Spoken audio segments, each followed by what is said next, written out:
You're watching UNICEF television.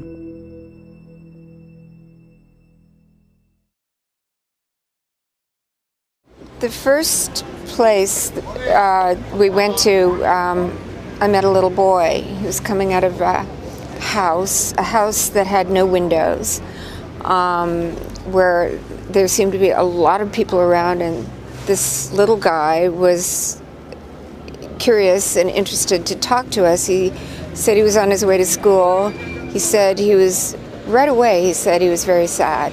I think he didn't have the words to explain sort of what we learned more of throughout the day about how difficult it is for all the refugee families and for the host families too. Because I lost my father and my brother. They both died. So we went upstairs and we met his mother and his brother and a lot of relatives living in the same house. And they were all unhappy, just really cold.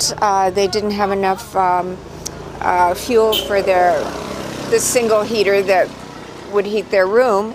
However, the heater itself, if they had the fuel, you just know it was toxic. That is not something that people should be breathing. But nevertheless, they are pitted against a really harsh winter.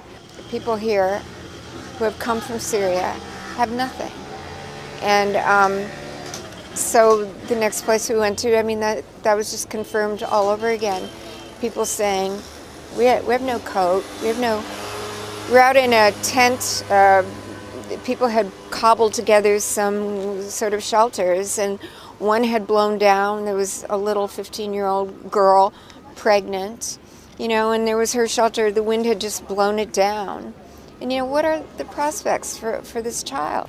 Was she alone in this house? She and her husband, but her husband now is working, he's not here. Okay. She said there are two families living here. So the lady here is telling, it's my house there. It's my house. So she's staying with me. So she said, yeah, I need to have my space. I came into another tent, and again they said, well, we have nothing. So I saw a child just wearing sandals, and there's snow on the ground. And the father said, we don't have money to get shoes. So, I know that UNICEF and partners are working really hard to do what they can. But it's a drop in the bucket,